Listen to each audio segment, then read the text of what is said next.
Hello everyone. Welcome to the Engine Markets training session for today. So I believe some participants are still joining, so we can wait a minute or so. So until everyone joins, I can give you the brief overview as to what we will have in this particular session today. So in this session, we are gonna have a portfolio analytics overview, and we will be also measuring some performance and risk about a portfolio, and we will also look into some details about asset allocation and the diversification of the portfolio. So these are the three things we are going to discuss. And in the end, we are also going to have FAQ sections. So every single question you can either write it on the chat box, or either you can wait for the FAQ section so everyone can answer, and every single query will be addressed in this session. So I hope my voice is audible to all of you, and my screen is visible to all of you. So if it isn't, then you can actually raise your voice and you can let me know. It is very clear. The voice is also very clear. Okay. So fair enough. Let's start with the session. Yeah, just before starting, I mean, I have attended last 2-3 classes. One feedback from my side, maybe I don't know if others have or not. You may please go a little slow. Definitely. You flip between the tabs very fast, so it becomes very difficult to follow. If possible, just make it a little slow. Yes. Okay, definitely, sir. Definitely. Thank you. Okay, so let's start with the session. In this particular session, we are gonna actually look into the portfolio analytics. So before actually jumping into the entire analytics, there are two ways you can actually run the analytics. One is in the client section here, and other is in the portfolio section where you can onboard, a model portfolio via, CAS PDFs and even via Excel. So either way, I'm just running one single portfolio here, so which is a standard proposal. So as you can see, you can click on this run and the portfolio will actually run analytics on this tab. So here we are gonna actually explore, what portfolio analytics we are giving as an Engine Markets, and how you can use this particular, analytics to gain an edge in advisory. So the first thing you can look into is the asset allocation here. So this is the asset allocation we have given here as for all the funds, and you can also edit it accordingly. So for editing this entire portfolio, you can just click on edit, and let's say I want to add a stock such as ICICI Bank. So I can easily add that up, and I can just rescale this up and I can update it. So once I update this, it will definitely get updated here in the tab, and I can run this portfolio again. So now you can see this entire portfolio consists of, several mutual funds, like 9 mutual funds and one particular stock. Now let's jump into the asset allocation of this portfolio. Is that asset allocation gives you the overview of what you hold currently right now. So as in, you can see we have 96% of equity here, and here we can see all the exposures. So within asset allocation, you can click on equity and you can see all the equity exposures here. You can click on reverse repo, net CA. So I'll just give you an overview about this. And you can see all those exposures. And within those exposures, once you have clicked into this I button gives you an further exposure as to where this, exposure is coming from. Which particular, mutual fund is giving this exposure of 11.56% of ICICI Bank. As you can see here in this case, I've also added a direct holding, and it shows 9.54% in the portfolio and also in the exposure. So this gives you a very, very, important insights as to what you're holding right now, and where these holdings are coming from. Are they coming from an actual mutual fund portfolio, or are they coming from mutual funds, or are they coming from a direct holding which you have in the portfolio? This you can do this for any other stock, so you can just check in for this I button, and all those holdings can be, looked into. So you can see it is your portfolio, the funds percentages, and the exposure of it. So as I can, go ahead with other I buttons, you can see for every single particular stock here. Now, accordingly, you can see the overview. You can also see the concentration, the AMC exposures. So let's skim through this. You can see the concentration here. So within concentration, what is our position concentration without cash? So our top position is actually 16.86%. And you can even change the equity market cap exposure according.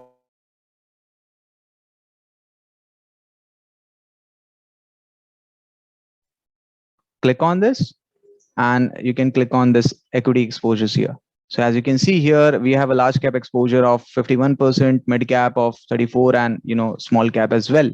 So this gives you a an overview of the concentration we hold in the portfolio right now. And then what you can do is you can also see the AMC exposure. So accordingly, within AMCs, what particular AMCs are giving us the exposure for? So let's say you're holding this funds. So you can click on Nippon India, and you can see there are 3 Nippon India funds in this portfolio. So you can click on Aditya Birla. So these all asset allocation gives you an overview of what you are holding in those particular AMCs. Then we have the types of the funds within the asset classes and the fund categories as well. And then we have an equity exposure where you can click on one particular sector to see those stocks exposure. So here you can click on pharmaceuticals, banking, healthcare, and you can see those stocks accordingly. This can also be downloaded in Excel. So the entire sector of exposures. And we also have a debt holding. So if we load in some debt portfolio, we can see some debt holdings as to average YTM and all the debt papers this particular portfolio holds. So before going into the performance, let me load in some another portfolio to show you a debt holding. So here we can just type in.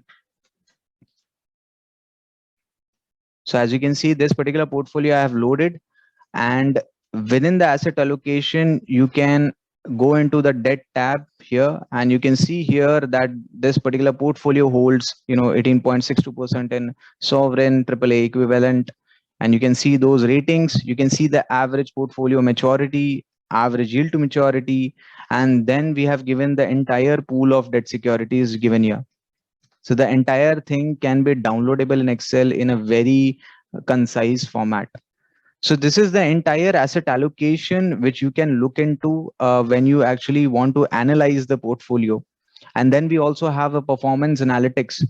So the main thing here is whenever we look into any such portfolio, we first think in terms of returns. What returns are we generating? Even as an advisor or even as a client, everyone is thinking of those returns that portfolio is generating. But the cost which we generate, the cost we pay for this returns is actually the risk we pay. So we need to look into two parameters. One is the return and the performance, and another is actually the risk which we are incurring for this particular return. So this particular holding which we have right now, you can see the performance here.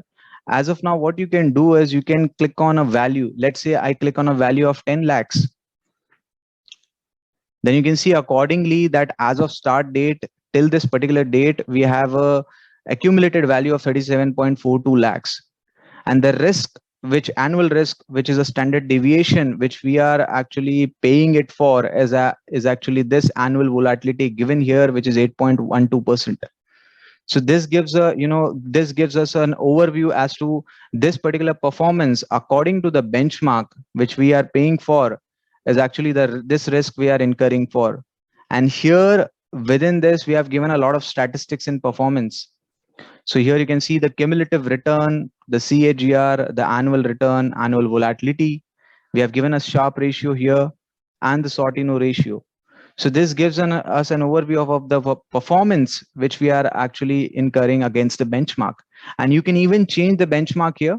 So as of now, what Engine does is that it defaults the benchmark according to the asset allocation we hold. So as you can see within this reference index, we have 50% Nifty TRI and 50% CCL bond. So this you can just backtest that accordingly, and you can just see accordingly in the asset allocation that we are actually holding 50% equity and 50% debt. So that is the reason the engine is actually giving us a benchmark which is directly defaulted here with a 50 Nifty TRI and a CCL bond. And accordingly, we also have another parameter for risk. One is actually the annual volatility, which is also called standard deviation. Another is annual value at risk. So this is a value at risk model, which has two ways to analyze. One is a historical annual value at risk, and another is an implied annual value at risk. This actually gives us an overview as to what is the probability of this particular portfolio to get that to get this particular risk.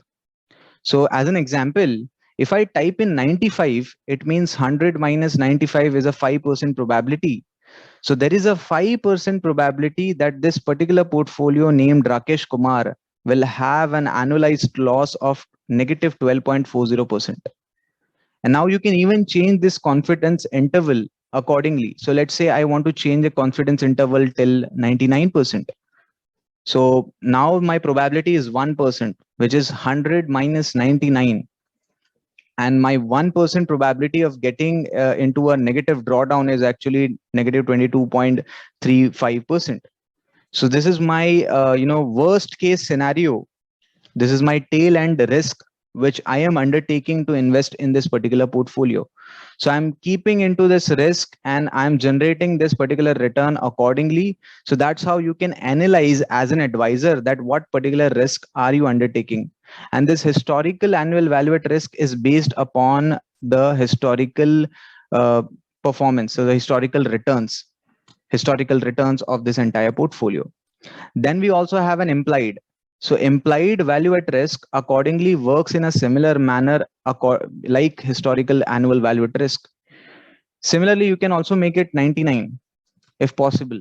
And once you have made it 99, you can see that according to the volatility, the standard deviation, you are, you have a 1% probability to have a negative, 18.89% of the drawdown. So this gives you an entire overview of the performance statistics of the portfolio itself. And then you can also compare it with your reference index or a benchmark. So whatever benchmark you have chosen here, that particular benchmark, you can see the performance according to them. So here you can see the alpha, which is excess return over benchmark, which is 54.26%. It is a cumulative outperformance accordingly from the start date till today's date. And you can also see the annual return over benchmark, which is 1.27%. So accordingly, you can also see the tracking error, info ratio, and the up capture and the down capture ratio. So up capture ratio gives you this entire statistics. So you can click on this I button.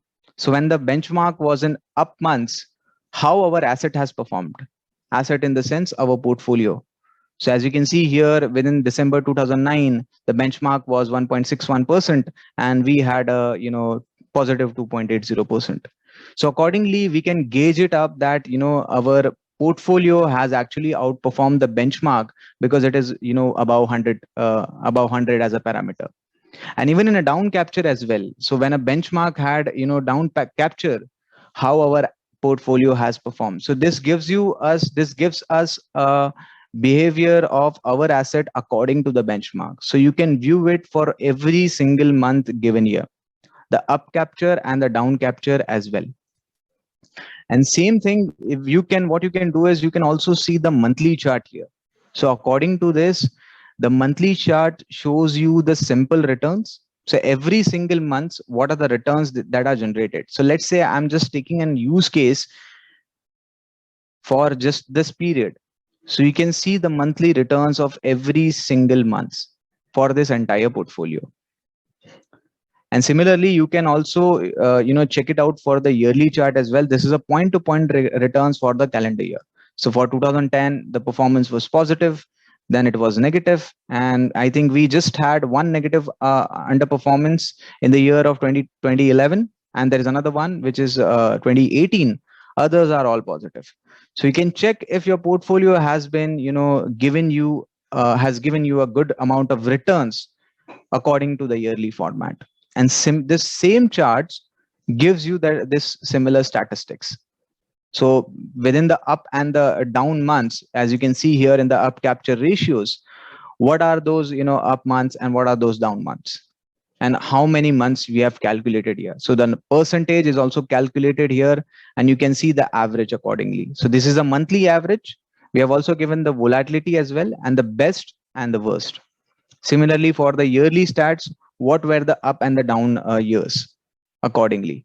So it gives you a lot of flexibility to analyze the performance accordingly. The whatever mutual funds or stocks you hold right now is very important to take decisions as to what you're going to do in future. So my main point here is that whatever you hold, let's say I'm holding 4 mutual funds right now. So now if I want to hold them currently, or if I want to rebalance them, or reallocate them, then this is how I can take decision, by seeing the historical overview of the current holdings I have right now. And this is the importance of backtesting the daily performance. So what Engine does is we backtest daily performance. Within the rebase format, you can see the daily performance has been backtested. Even for a cumulative outperformance, we backtest it daily. So this is very, very important. When you backtest something, you look more towards the current holdings you hold right now. So this is how the performance analytics works out. And we can also go ahead and see how our funds are contributing. So let's say I'm holding 10 positions right now in this mutual funds, and I want to know which funds are actually contributing into my portfolio. So I can click on a contribution analysis, and I can directly see within a start date and an end date what are my contributions. So let's say I am just giving an example, IDFC bond fund is contributing 21.90% out of 100 in this portfolio. So this signifies that if I click on IDFC bond fund in this chart, I can see that the total portfolio return was 274, and this fund is giving me 137.61%. And the allocation in this portfolio is 47%. So it is very high. A bond fund which is having a very high allocation and a contribution is very similar to HDFC mid cap opportunities. So this can give you an insights as to if you really want to rebalance this entire portfolio or not. Either way, you can rebalance IDFC bond fund. So for rebalancing, you can just click on this compare button, and you can go ahead with the rebalancing. So I can show you later on how to actually use the compare funds within this portfolio analytics. The next one, we have the stats and correlation analysis. So within stats, what we do is we have given the entire stats of whatever you hold in this portfolio. So we have also given the AUM holding in crore, and you can see the volume, volatility, you can see the Sharpe ratio, and you can see various parameters given here. So this can give you an overview as to what are the individual performances of those mutual funds. And we also have a correlation analysis. So as we were talking about risk, we need to look how diversified our portfolio is. If our portfolio is highly concentrated, then it is still risky. So we can just click on correlation analysis to either view if our portfolio has those particular diversification or not. So here you can compare between two securities. It can be even a stock, it can be mutual funds. You can just add in those mutual funds and compare them. So let's say I'm comparing IDFC Sterling Value Fund with L&T India Value Fund. Now both of them are actually having a high correlation. So in here, we actually give a high correlation as 0.95 and a lower correlation as 0.75 or 70. And you can see accordingly that SBI Dynamic Asset Allocation and L&T India Value is having a low correlation between them. So here you can analyze between those particular mutual funds and then come up with a solution as to either your portfolio is highly concentrated or not. So this will give you a lot of overview as to what decision you should take. Either you should hold, or either you should rebalance accordingly. Then you can also use this start date and end date accordingly to run the back test. So let's say you're running for a 5-year period, you can run that as well. And if you really want to run the entire portfolio for 5-year period, you can just click on this change button. So here you can even select a minimum common period. So minimum common period means that every single fund will start with that minimum common period. So youngest fund will be backtested, the age of the youngest fund will be taken into account. And here you can even input a custom date accordingly, any custom date. And we have also given some 3 months, 6 months, 1 year, till 5 year, and since inception as well. So you can choose these start dates accordingly as per your analysis. We have given a lot of functions such as rolling analysis, distribution analysis. So I'm going to skim through this because this rolling analysis is itself a very huge topic. So we are going to have a session on this all together for all the advisors. So I will give you an overview here that you can look into the rolling analysis and see what is the actual average of our portfolio's backtesting. So this is a 1 year, 2 year, and a 3 year period. You can run it accordingly, according to absolute or analyzed. You can see according to this 1 year, 2 year, and 3 year period, what is our average and what is our volatility. Similarly, we have also given high and low where you can backtest that. And we have also given some rolling return distribution. So within the intervals, you can, let's say a client asks you that what would have been if the portfolio is like backtesting between 40 to 55%. So now you want to know what is the distribution of this portfolio. So you can just click on 40 to 55% and you can click on 780. And here you can see that 28% of the portfolio is backtesting between 40 to 55% within this window of 780.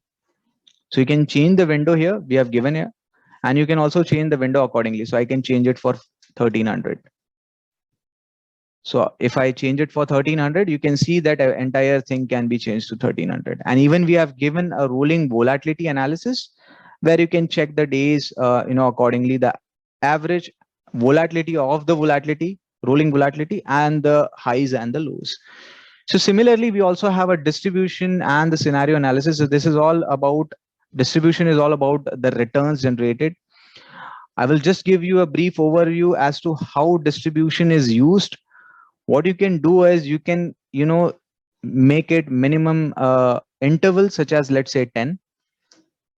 And you can select a return period. So let's say you want to know the return period of your portfolio in a monthly format. So you can just click monthly and you can run this backtest. Here it gives you the distribution as to which particular interval it is underlying in this entire portfolio. And here we have given the frequency table, and the highest frequency is backtested into this interval. So as you can see, 65 times 65 observations have been made, and 45% of the time this is having this frequency into this interval. So it starts with the start dates. So this is according to the returns what the portfolio has generated. Then we have some scenario analysis. Here you can see the entire inbuilt scenarios. Accordingly, you can look into those crises. Let's say we have a new crisis called Ukraine and Russia. So you can add a custom scenario here, and you can have a start date and an end date, obviously end date for today. And then you can, type in here. So I have already created election 19 and 2021 here. And you can see here we have given some defaulted functions where you can click on demonetization and you can see what are the backtested excess return over benchmark. So as you can see with my reference index, I'm having an excess of negative 1.84%. So this gives you an overview at like how the portfolio has performed when there was a crisis. So you can make different scenarios, maybe a scenario for economic policies, maybe a scenario for a disaster which has struck in some country, maybe which is connected to India. You can make multiple sets of scenarios with this add custom scenarios. And here we have given the portfolio performance according to the benchmark. So we are, backtesting against the benchmark, and we are looking into it that how our volatility is against the benchmark. We have also given a drawdown analysis. This is another, a very, very huge topic. This drawdown analysis helps you to know what were the losses occurred. So, we are going to give a separate training for that as well. We are going to have a session. But here in this session, we can give you an overview that, how this is affecting the portfolio. So you can see that the losses has been 21.58%, and the recovery it took was 106 days. So you can see the losses in the gray format. These are the gray, areas which shows all the losses. So from here, you can see this is another loss. That's another loss which happened in COVID. So I can just, highlight this and then I can zoom in. So this is the loss period which happened. And then there was a recovery period.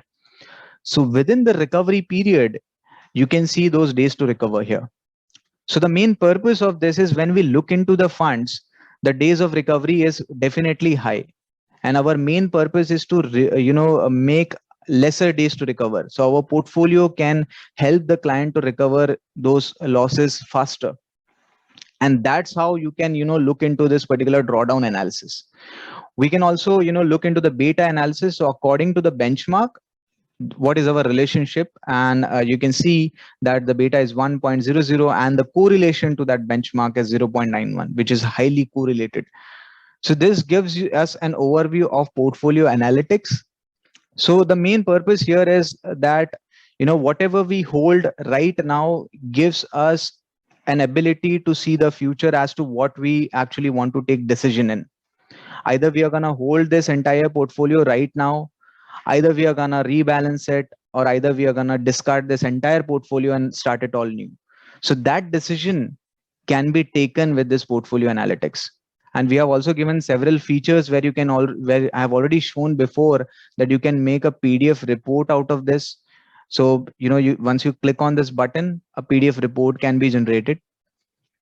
So this PDF report is an institutional level report, which you can share it with your client once you take a decision as to, whatever decisions you have made for the portfolio within the analytics, that decisions can be shown into the PDF report. So here you can present it to the client. It's a dynamic PDF report, and you can also generate the similar PowerPoint function. So we have also given a PowerPoint button here. So as you can see, the PowerPoint report can be generated as well. We have also given a print position list where you can print the entire position of the entire portfolio. So you can click on it and the positions will be generated. And then we also have a PowerPoint report. So, if I click on it, I've already shown the PowerPoint report into the last session. So let me show it again. And we will actually work on one more thing, which is compare of the funds. So, if you really want to rebalance some of those funds, you can, click on this compare button. So as the PowerPoint is loading, we can just, just give us a moment.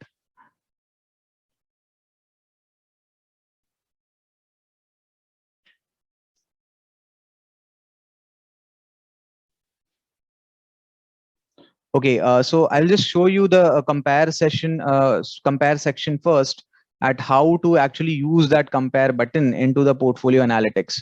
So this compare button is used as if you really want to see the positional overlapping, if you really want to check in and remove some of the fund, what you can do is you can click on this compare funds. So we already had a compare funds session before, that we have discussed a lot of things, that how to compare funds and how to actually see the positional overlap between them. So this is a portfolio we essentially had, and what you can do is you can see the positional overlap here, and you can see that Franklin India Blue Chip and Franklin India Flexi Cap is having positional overlapping of 52% here. So this gives us a brief overview, and what you can do is you can remove them accordingly from the list. So let's say I'm removing Franklin India Flexi Cap from the portfolio, and I can convert this entire thing into a portfolio again, which I can further analyze as a new portfolio altogether. So you can do a lot of comparative analysis into this compare tab, and here then you can analyze those portfolios into the portfolio section. So this is it, the session. I have actually completed the session. If any questions, any FAQs, you may start questioning.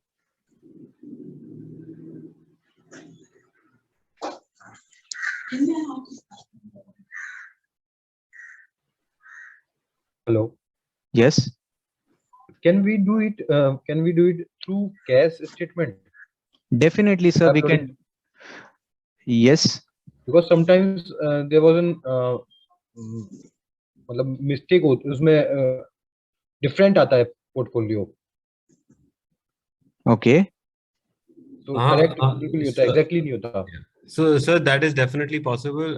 Umesh, just go to create new portfolio. हाँ. So यहाँ पे sir, you can see there are 3 types of statements that can be uploaded. There's a CDSL statement, NSDL statement, and CAM summary.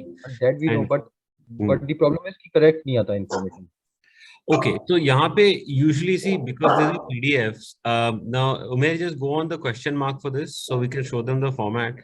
This is a general format. Now what happens is sometimes they change the format of the PDF and we can't do anything about that. तो अगर sir वो format change होता है या छोटा सा भी एक dot भी कहीं change हो जाता है तो PDF को पढ़ना it becomes an issue. So अगर आपको कोई issue हो रहा है तो आप हमारे support में email लिख दीजिए, आपको within a day आपको response मिल जाएगा.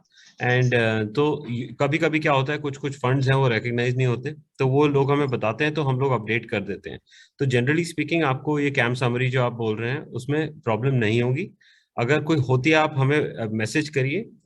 हो सकता है हमें आपसे वो सैंपल मांगना पड़े अगर कोई पर्टिकुलर फाइल है जो नहीं चल रही. जनरली स्पीकिंग हमें इतने कंप्लेंट्स नहीं आते बट अगर कोई इशू होगा आप हमें सपोर्ट पे लिख दीजिए support@engineresearch.com पे and we will check it out. Okay, thanks. While we are here, Umair, I just wanted to say a very couple of things. Isko cancel karna. There are a couple of handy tools. Those little blue arrows on the top, especially as Umair was showing you around. If there's a lack of space, Umair just click that button. So isme the top will hide, and he also clicked the left-right button. So the left will also hide. If you've loaded the portfolio that you really want to compare, then this is helpful. Then another reason also here is for the right-left one. This one is that if you're, let's say, showing a one portfolio to a client and on the left you have the names of other clients also. So what happens is you don't want one client to see, let's say, the name of other clients.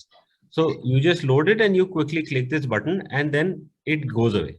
And the same thing will apply in the client section also. We are not obviously demoing the client section in this particular training, but same thing will happen over there as well. So these two are pretty handy. And also if we bring the list back on the top, as you saw, Umair was able to very quickly search portfolios. Obviously that box is there. Secondly, there is the up down buttons over there. They are basically right at the top. Yeah, so they are just sometimes you have lots of portfolios. To help manage them, you can see it will just collapse all the folders and the other button will open them all up, right? And one more thing, it's useful if you want to shift a portfolio from one folder to the other. So Umair just pick anything, any portfolio, click this down button and you click move, you go to move to, and here a list of your go here, a list of your folders is there. So Umair can click on any of these and it will go there, or Umair can also create a new folder into which this portfolio will go, right? So this is just an easy way to shift your portfolios around within different folders. So if he collapses it again, yeah, you can see that he's got a new folder and the standard proposal is now shifted to that folder. So these are some little things that are here there just to make your life easier while you're using this section. So yeah, please, if we could have any questions from anybody. Good afternoon. Yeah. Lalit here from Hyderabad. Hi. Yeah, I'm trying to understand this correlation 1:0.9 or whatever we get. How do we understand this? Sure. So basically, correlation is actually simply calculated with a typical mathematical formula. Now here, what it really does, if you look at it, is it shows you the relationship between two things. Okay. So let's just stop on one. So for example, this is showing you the relationship between Franklin India Flexi and Franklin India Blue Chip Fund. And when I say relationship, what it is really showing you is how well these two funds are moving together. Now, 0.9. Now, firstly, correlation will always be a number between -1 and +1. It will be a decimal value between -1 and +1. Sometimes people refer to it as 90% correlation. What they really mean is 0.9. So now 0.98 is extremely high. Now, this means that Franklin India Flexi and Franklin India Blue Chip are moving very, very closely together. So However, that means we can advise that you should have only 1 out of 2. Not 4. Yes, exactly. So the portfolio overlap is also showing same thing. Correct. So there is a very important difference between portfolio overlap and correlation. And that is the following. Correlation looks at only the returns, Okay. not how those returns came. So if, for example, Franklin India Flexi and Franklin India Blue Chip have very different holdings, it is still possible for them to have high correlation because the underlying holdings are also highly correlated. So now this 0.98 means that this definitely has high correlation. It's very easy to check this out. Let's just do what Umair showed us earlier. Let's go to compare because these two things are side by side. So as this is loading, we go to position overlap. So we see Franklin India Flexi and Franklin India Blue Chip already is a high correlation. So this is showing 52%, more than half the fund is exactly the same. So obviously it will be moving together. This is a 100% guarantee that they will move together because more than half the fund is actually the same thing. There is no point in one of the investing in one or the other. The only difference would be the fee structure that an investor might choose this one versus that one. And now, but if you go to correlation, let's just go to the correlation tab. Actually, Umair, let's stay in the fund section so we can come back quickly there. Yeah. So here, if you look now, 0.98 is there. That is understandable. We can see because more than half the portfolio is same. But if you look at some of the other numbers like 0.82, 0.83, just above 0.98, Sundaram Multicap and Franklin India. Now, 0.83 can also be considered quite a high correlation. Now, if we go back to position overlap, which is right here, you see the overlap between these two funds is very small. Okay. Right now, we would think, why is the correlation so high while the overlap is low?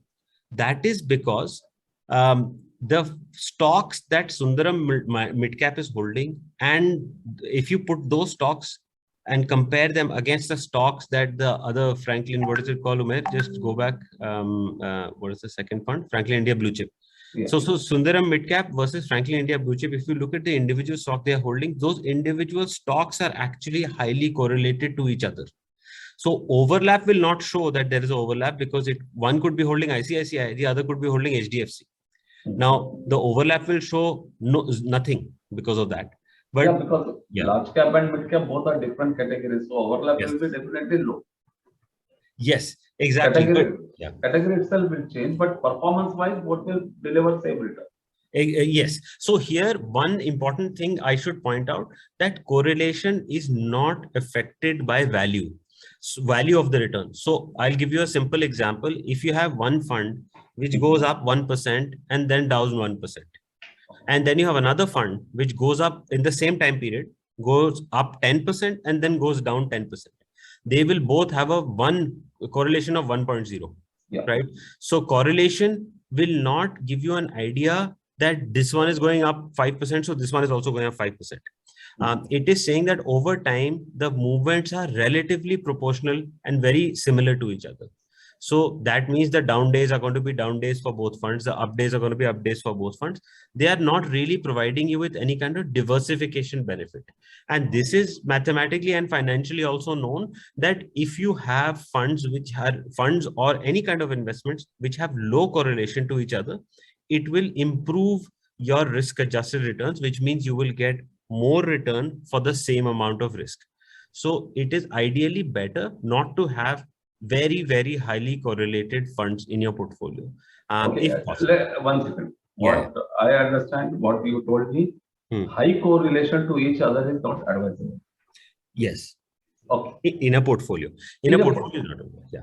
And I'll also add to that is obviously if you're looking at the categories available in India, if you want to have 2 large cap funds, that is from a different perspective, that may be a good idea because you might understand the fund manager and you might understand the AMC better. But here, none of those things are being considered. This is purely mathematically, it's telling you that these are highly correlated. So 2 large cap funds will have high correlation and you might decide that it's okay, I'm letting that be. But you should be aware that high correlation is not good. So they are all equity funds. Yes. One more question. That means if I have Nippon Power, Nippon Pharma, and Sundaram Midcap and Franklin Blue Chip, 4 funds out of this, where we see very highly differentiated correlation, right from 0.61 to 1. Yeah. So if we construct a folio in like this, what will be the inference of that? So here you can see the Nippon India Pharma line. You can see the Nippon India Pharma Fund has definitely lower correlations compared to the other ones. So it is low correlation to all the other funds in this portfolio. It's between, I would say, lower than the other ones. So this is why, because obviously Nippon India Pharma Fund, if you look at the performance profile, it will be quite different from your regular mid-cap funds and blue chip and large cap funds. So that is why you have lower correlation. So adding Nippon India Pharma Fund to your portfolio might be beneficial if the performance is good from a risk-adjusted perspective, because you're adding some, a different style to your portfolio. Exactly. And that is additive, basically, in nature. Got it. Yeah. My question continuing on the same. I mean, yes, they're all equity funds, and therefore correlation is expected to be high amongst them. Correct. Now, so where do we draw the line to say this much number adds some kind of diversification? Sir, this is a very subjective question. My personal view on this is correlation, firstly, is a highly highly volatile thing itself. If you look at correlation over time, and we've looked at it many times, it goes wild. So the thing is, correlation in one respect should always be looked at versus other asset classes at the same time period. You might be able to look at correlations right now and you say that 2 years ago correlations were low, now they are high. But the problem is, for example, if we had a pretty nicely constructed portfolio in India, for example, obviously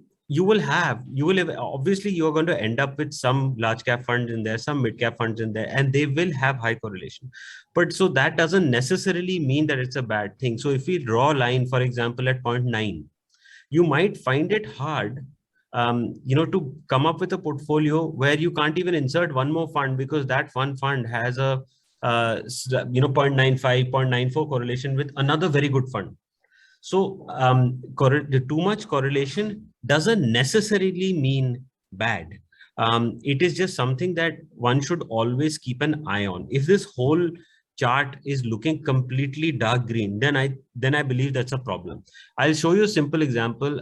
Umair, just go to saved comps, and I think there should be one called large cap or something. Yeah, large cap. Just load this. So these are all large cap funds. We all know what we're going to get when we go to correlations, right? So look at these numbers, right? Now, if you get numbers like this, you might think, okay, maybe I need to add some color to this portfolio. Everything is the same, right? Even the position overlap, if you click on it, you will see very, very high numbers, right? Some are, 65%. That is huge. So when you see, so this needs to be used subjectively, sir. I would not recommend drawing a line on the correlation number. Okay, so we still select funds from performance and other factors. We just get some additional inference from this. Exactly. These are like warning signs that you should definitely see, but not use blindly, I would say. Okay, all right. I suggest you add Ukraine also to current.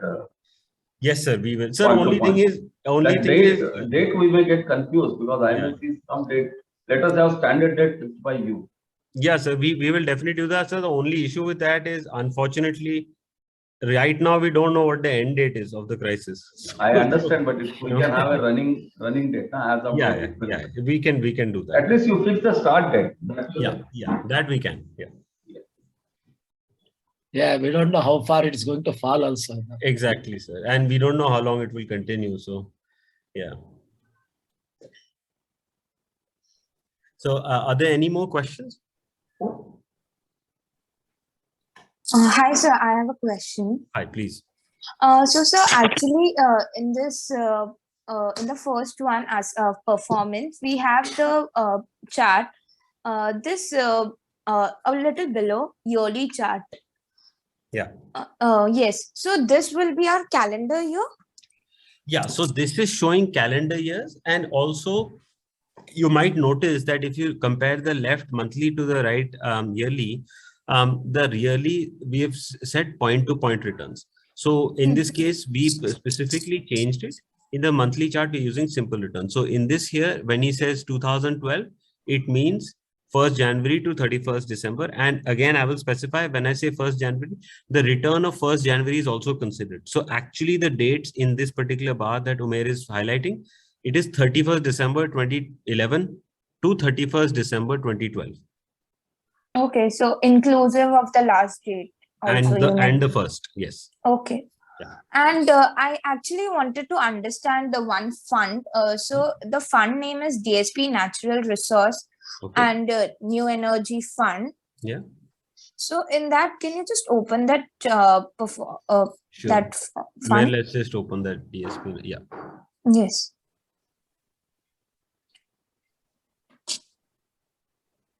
Yeah. So in this performance, so here it is showing that this second chart, the cumulative outperformance. So from 2012 till like 2016, the fund was underperforming. But in the yearly chart, this was showing that a few years they were having a positives. So that like in 2012 and 2014, like 11% and 47%.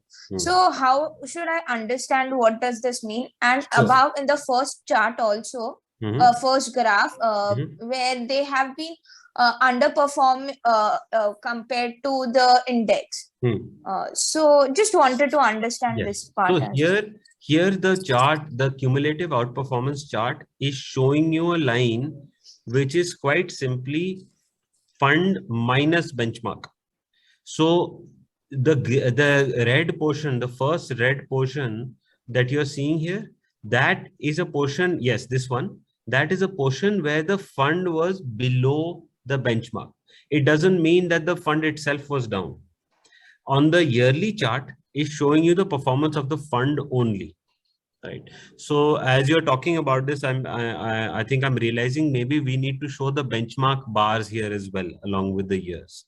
That way you will be able to show both together. I think this was a suggestion somebody gave us earlier also. So you can rename it as yearly performance of the fund rather than that would also make me understand well. Absolutely. But so in the cumulative outperformance, this is only showing me how much it has underperformed in comparison to the index.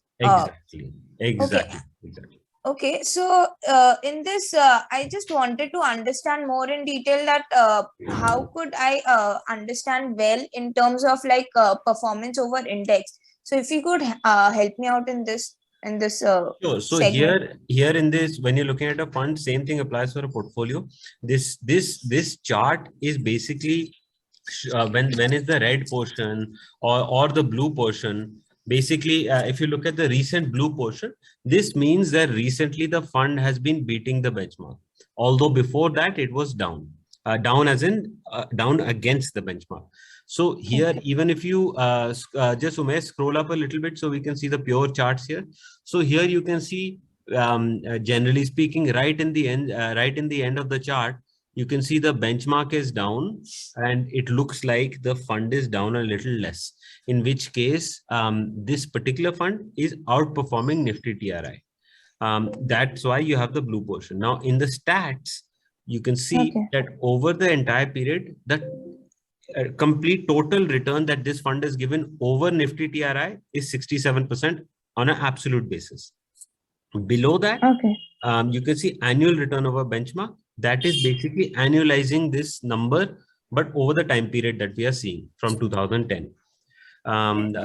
So, over the benchmark. Now, tracking error is the actual, the same formula as standard deviation, but this is the standard deviation of the difference between the fund's return and the benchmark return.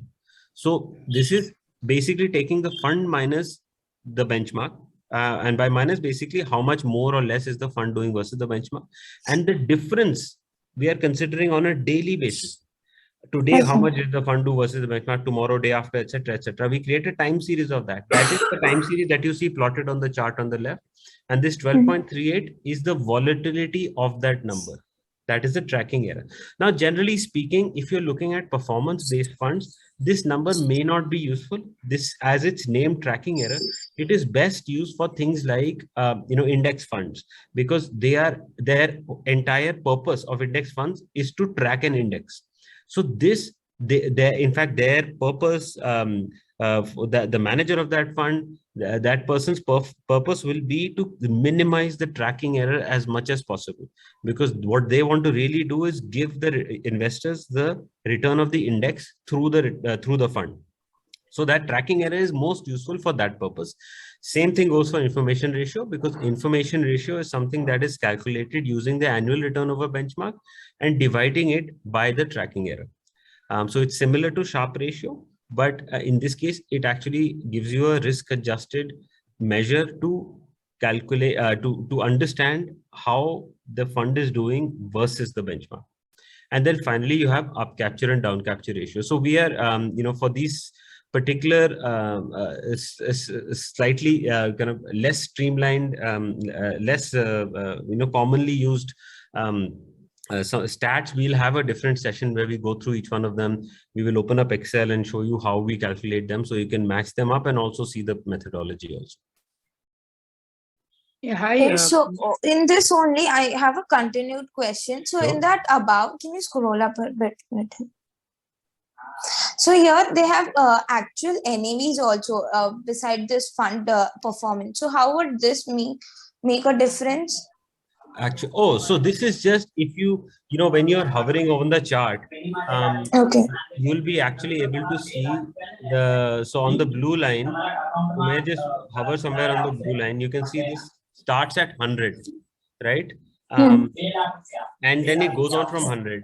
But if you do actual NAV, because you might be wondering, okay, I bought it at this NAV or that NAV, it just removes the rebasing, so you can actually see the actual NAV. The last point of this blue line will be the real NAV on the chart now. That's the only. So it is from the date when I actually started the investment. If I say like that, that would be so you will have to chart the start. Yeah. So here you can, but you will have to change the start date accordingly on the top of the thing. But all this actual NAV checkbox will do is change the chart. Okay. You will see the axis of the chart changing, nothing else. Okay. And based on that, I can change the base also of this index also, how it is, change the benchmark and then you can change the benchmark anytime. Although the engine takes it AI based, that whichever is appropriate to one index, it is capturing based on that. Yes, correct. For portfolios, it does that. Yes. Okay, that's all. Thank you. Thanks. I believe there was one more person who was about to ask a question. Yeah, just taking over from there. All your returns or calculation of rolling return, everything is from the inception, no? Which is say 2010. Am I correct? So that's a default date. This is something that you can change. Umesh, just go to the settings on the top right. So whoever is logging in, you can click here and isko cancel kar do. Here you can see whenever you're doing single security analysis, if you're finding it irritating that every time you have to change the default start date, you can put whatever you want here, right? And after you change this number here, then what will happen is every time you run any fund, it will start from this date if the fund was alive at that point, or the benchmark. So both the fund and the benchmark must have data during that period. If it did have data, then it will load from 2005. And so in this case, again, it was I think the Nifty 100 data is not going beyond. So your start date you can choose as you need. Can you show that again? From where did you change that? So on the top right, there's a settings area. Okay. If you go there, you can actually, there's quite a few options there. Just to let's go back there. Oh, okay. Yeah. So these things we can go through properly. But please be aware that there are other tabs also here for your details. You can check, if your login is being used correctly. All your logins are logged here. Your subscription. So for example, here you can see when you logged in, if there were any failed attempts on your login, because now there's client data in here as well, so it needs to be secure. and then your subscription, you can manage it over here. There's colors also, base colors. Umair, we can just quickly change the color or something. Let's see. So when you change the color here, I think it's coming up. Sometimes it takes a while. Yeah, there it was. Yeah, so not seen this one. Yeah. So you make it green or something. Just choose a select color and click change. So see, the top will go like that. And and because of this, all your mutual fund reports will also change color. All the lines will become that color only. Okay. So all this stuff is there. Umair just reset it because this applies to the organization, not just your login. So what he just did, it would have changed all engine logins, to that color. So yeah, these in the settings section, there's a lot of stuff that you can do.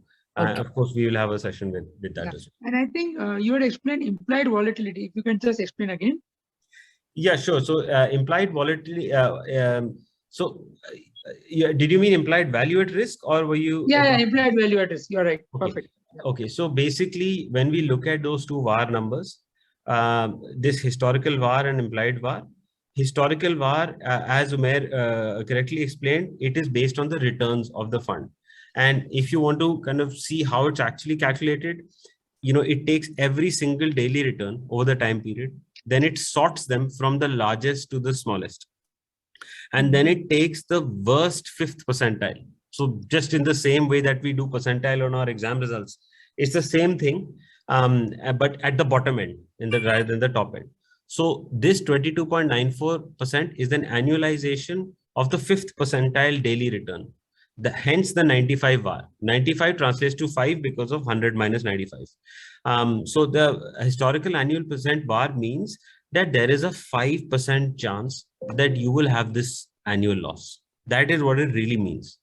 The next number also means the same thing, but the method of calculation is different. In here, instead of focusing on returns, we actually look at the normal distribution, and from a distribution, we imply it back. Imply back the same number, but you will see slight differences between these two because here volatility is also concerned, is also considered.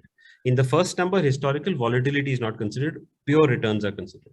But again, these two numbers are generally speaking quite close to each other, but any of them can be used, and they give you a great sense of expectation in terms of what my worst case losses can be. When Umair was doing 99, that was that is something that is used as a measure in most investment banks, especially for prop traders, for any kind of investment personnel, that your VAR should not go down below this, no matter what. You invest in what you want, but you cannot have VAR. Your VAR cannot be more than 35%, 20%, whatever. Why? Because this shows that in the worst case scenario, 1% of the time, which means 1 times out of 100, you could be down 38%. So the bank is not happy with taking that risk. So they say you can't do this. So this is a good number to use to look at the kind of risk that any fund has been displaying. And obviously, needless to say, this number should be as low as possible.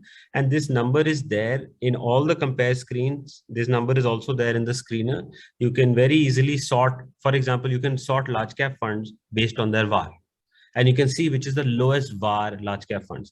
Generally speaking, it will most likely also be the lowest volatility large cap fund. So, I think VAR is there somewhere. Yeah, there it is. Yeah, risk columns.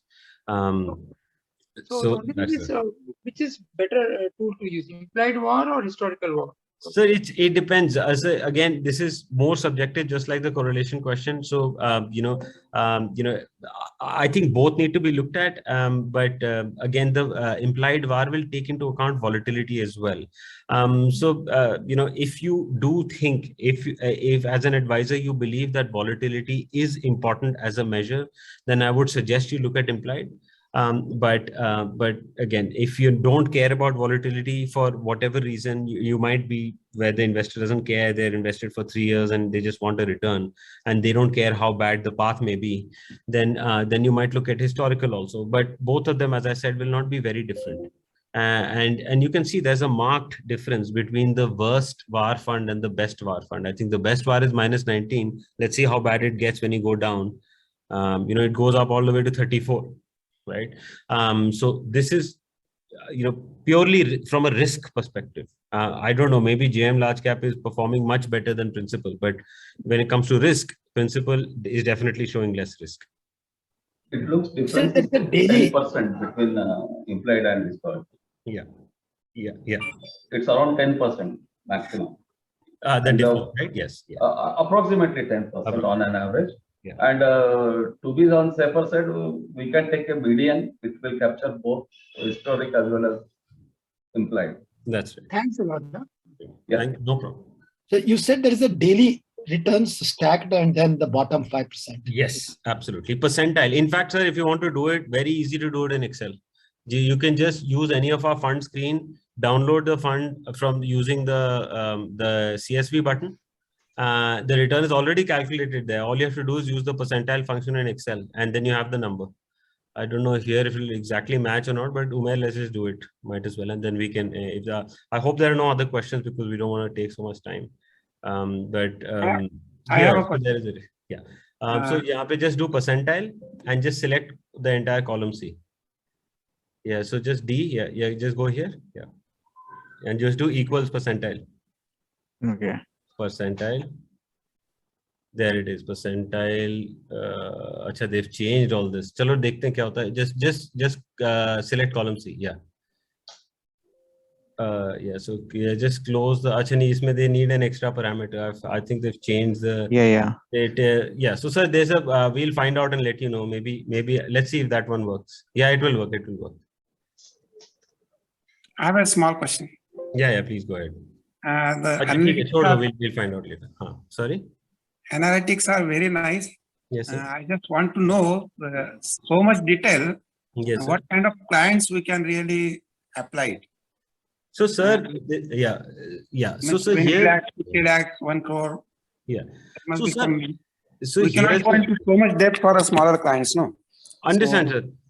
But there is another way to also use this because I don't know if Dave is here. He can definitely give some pointers. I'm here. Yeah. I'll just tell you how this should be used for different range of clients. So one very important thing is that this particular analytics tool should be used for basically your own purpose to do research and create portfolios for different set of clients. Now, what kind of clients would consume what kind of analytics, that depends upon how much of input you are going to share with the client.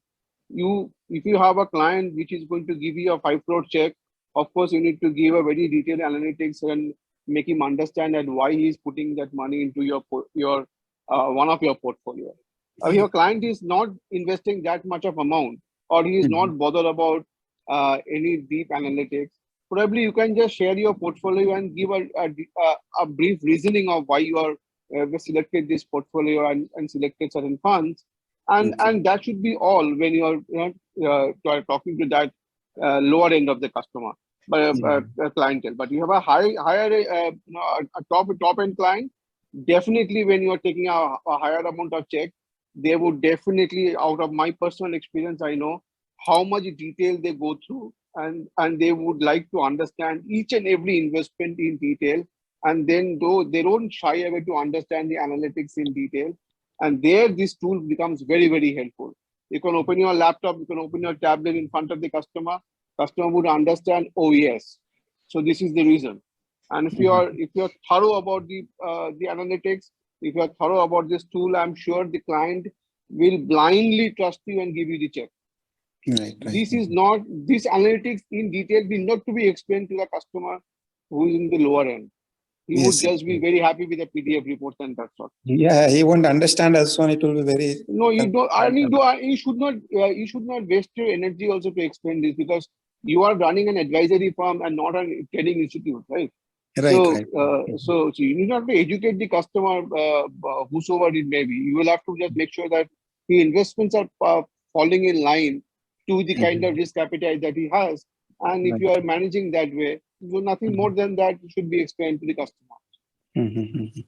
And of course, I mean, I don't have sales experience, but I would say that to have some nice stuff to show, even if they don't understand, sometimes can also have a good effect, right? To show that, okay, this person knows what they're talking about, So that way, I'm sure it might make some difference. Presentation, but we also need to know so much in depth. We have to present this report. Otherwise, if you just present and cannot explain what is it, then it will backfire rather. Yes. I would say this is more for us because we need to be confident that we are doing the right things for our clients that we need to analyze in detail. So in that context, this will be very, very useful. Yes. Right. But then can we generate a scenario that having this portfolio will have so much projected return, and this kind of second option will have so much projected return? Then yes, only so that is possible.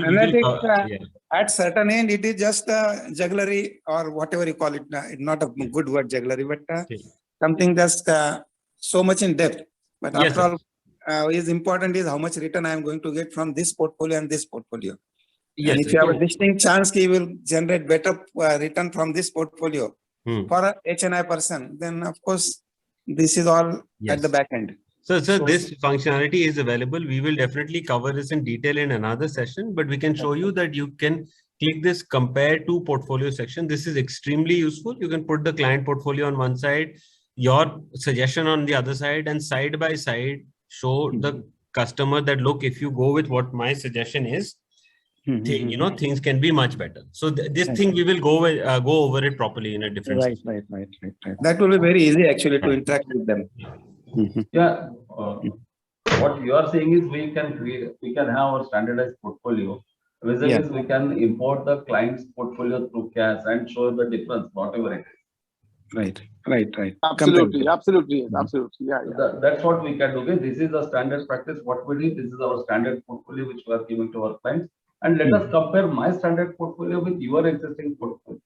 Right. If it is so this is the best way of onboarding new clients. Yep. And anybody who is walking into your office, or maybe you're going and meeting a new client, this is the best way of quickly uploading his portfolio and comparing with one of your highly researched model portfolio that you have developed over the time. I am practicing that very, very, very confidently with all my new clients.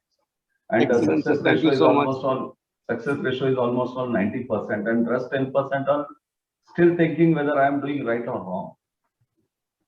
No, 90% success ratio is way above the standard number in the industry. I have only 22 investors onboarded through Angel, but they were very selective and they had a proper references of me. So just wanted to demonstrate that this is what is the ideal portfolio, what I am suggesting. Let us compare whether दूध का दूध पानी का पानी सच का सामना कर ही लेते हैं. नुकसान तो कुछ है नहीं. Excellent. So the response has been very good actually. Hello. That's why we have to learn so many things about this. Excellent. Hello. Yeah. Any question? Yeah. Yes, I have one query, please. Yeah. How can I select a performing fund? Just presently, I'm using this money control and value research by clicking certain buttons and can get a list of good funds. How can I do it here in Engine? But how do you know that those are good funds? Sorry, good or how bad? Come how come money control is giving you good funds? No, good or bad means when I select 3 years or 5 years, they are presenting top performing funds. In such a way, See, the good or bad funds is not performing funds. To understand which is good or which is bad, there are a lot of 100 other parameters. 100 other parameters need to be considered. My question, in our tool, how can I screen in this software? Yeah, so here Umair is showing you the screener tab, right? So you will get a lot more detail and a lot more flexibility here. We have had a different session on the screener as well. We'll be putting up recordings on YouTube as well. So you can definitely go through the entire section there, but all the screening that you need to do is available here. You can make a small list, compare it, all the comparison, portfolio overlap, all of that we were showing, everything is available here. So in the fund section, you'll be able to screen huge amounts of stuff. Is there any algo from your end showing some funds? No, sir. So we don't, our system does not recommend that this is good or this is bad. That we give you all the tools to do the research yourself. But from our side, we don't say that this is good. That is, we're not doing. We are not allowed we are not allowed as a, any summary that in short you can tell me once again, how can I select funds? So in the fund section, there are two things in two tabs: screen and compare. These are the two tabs. In screen, you can select some particular categories, whichever you want, and then based on that, what you do is you look at the heading and you click the heading. So Sharpe ratio. So what he's just done is he's immediately he's able to say in this particular category, which is mid cap, the best Sharpe ratio fund is Union Mid Cap, right? And then the next one is the 1.12, then and on and on. And there are lots and lots of columns here. You can use the settings button to choose whichever columns you want to choose. All of that is there. And also then you can use this compare button to add it to a short list of funds that you want to further zoom into for further analysis. And then you can see there are so many tabs here: rolling, years, bulk download of holdings, monthly SIP, risk versus return. That's very useful. Then you have position overlap, correlation, etc. So all of this stuff is there. Yes, presently I am doing the same method, but I thought if there is any process where money control or value research or some other are showing me, in that way you are showing also. Thank you very much, sir. Sure. Hello. Yeah, go ahead. Yeah, myself from Wealth Managers. I want to understand about the portfolio. Let's say Axis Mid Cap Fund, and I want to know the stocks and their, let's say, fundamental about the stocks in the fund. Right. So is that it's covered? So we have fundamental data for stocks in a different section. You can see the stocks that a fund is holding inside any fund analytics when you run it. That is always available. But Okay. this stock section, when you go into that, all the stocks from NSE are here, about 1800 stocks. Okay. And there's quite a lot of fundamental data here, which you can screen. Okay. So how it fit into the portfolio, that view? When you load a fund, you're talking about a mutual funds portfolio. Yes, right? yes. So if you just load any mutual fund, right? You will see the holdings of of that fund basically, and there you'll be able to see. So here you can see the stocks that this mutual fund is holding. You will be able to also be able to see other things like how much is large cap, mid cap, small cap. Correct. You'll be able to see, sector exposures, etc. So for example, there you can see equity sectors. So here you can see what the sector exposure. You can click on this, see that. Also in the concentration tab, you'll see how much is in large cap, mid cap, as a percentage of the entire fund or just the equity portion of the fund. Okay. So this is available in the stocks, in the funds and analytics. Okay.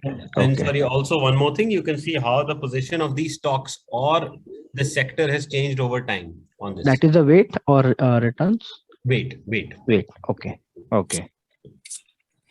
Okay. Thank you. Sure. There was another question by Mr. Anil Gaur. The question is regarding the clustering of few categories of the funds into the chat box. Okay. So clustering. 1 second, I can't. Okay. So Umair, can you just read out I can't seem to find it here. So he has written, I have a query regarding clustering of a few categories of funds.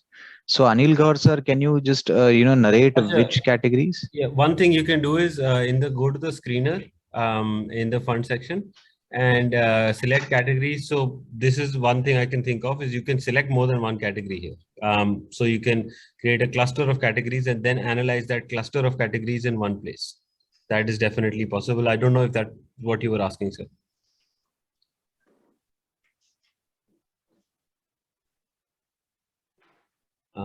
Okay, we don't. He may not be listening in right now. So hello. Hi. Yes. From Hyderabad. Hello, sir. And can you just go to index funds? I'm speaking. Yeah. Go ahead, please. Yes. Can you just go to index funds? So Umair, just select a category in here in the screen. Index funds. So yeah, just unselect all of this. Yes. Yeah. Index funds. Yeah. So see, here we can get all equity and debt funds together in this category, and in equity also different market caps and debt means. See, there are some debt funds also in this category, right. like yes, like Edelweiss, PSU, and type of debt funds. Yes, Nifty, PSU, bond, SDL, like these are funds. Yeah. Okay, and these are actually debt funds, and there are some equity funds also. All are put together actually. So what happens? If we want to compare some debt index funds, they should be clustered. Actually, it is better if they are clustered separately than equity, and within equity also, if it would be better if it is clustered on the basis of market cap also. So that would be actually better for us to compare these funds. Understand. So here, I think the reason it is showing, everything is showing in index fund is because that's the SEBI category that our data provider is providing us. So we'll check with them. Yeah. So we will check with them if there is some kind of subcategory also. If there is a subcategory, then we will be able to show that subcategory, and you can select only, let's say, equity index funds or debt index funds. Yes. So we will check. And yes. Yes, and actually some drop-down menu can be there. So, and within equity also, there could be, these could be based on market cap. And same problem is with FOFs also, fund of funds also. Right. Because there are some fund of funds from gold and different asset classes. So actually it becomes very difficult to select these funds actually. For comparison purpose. So, sir, we'll find out if there is a subcategory. In the meantime, I can give you a little bit of a sellotape solution. Here is that, Umair, just scroll down, see how many there are. Okay, there's quite a few. So just go up now, go up and sort by, let's say, sovereign, or let's say sovereign. Let's see what we get. Sovereign. Yeah. So there you go, sir. We have done a simple process that obviously the top 8-9 funds here are debt, right? So agar you want to get all the debt funds, you just scroll left and add them to the compare section, right? And you've got the debt funds, create a list in the compare section, and you're done. You don't even have to come to the screener. You can just load that comparison. Right. So that's one kind of a solution to take you until the time we get some data from this data provider. Yes, sure. Hello. And what about Achha, got it. Yeah. But it still requires of course, last information actually. Of course.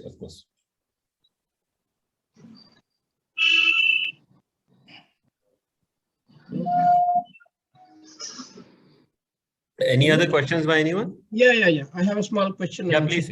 From Hyderabad. When are we going to get the TRI data for all other indices? Currently, we have only one TRI, which is Nifty TRI. So we are waiting along with everybody else. We just so CMOTS is the provider. We have told them, they have told us, they will have the data. They'll give us the data as soon as it is ready. So we are just simply in a holding pattern. Let's see, as soon as we get the data, it will be added. You can see that TRI tab is also there in the benchmark section for all the analytics. So, and there are 4-5 TRIs there, Nifty and the CISL ones. But as soon as the other ones are available, will be added. We know that lots of people are waiting for that. Sir. Yeah, and other thing is that equity tabs are not working. The data is not up to the mark. So you mean the equity? Okay, so that one, just go and check. If there any issue, we can check it out. But today morning it did not actually. The data is not shown. The market data was not shown until afternoon almost. In the market screen. Market section, yes, exactly. So we'll check it again. That should not happen. We will check it. Yeah, probably if required, probably you need to change the vendor if I'm not wrong. Yes, definitely. Yeah. Thank you. Thank you. there any other questions? Okay, I think Umair, we can close up now. Yes. So thank you so much, everyone. We'll see you in the next session. Thank you all.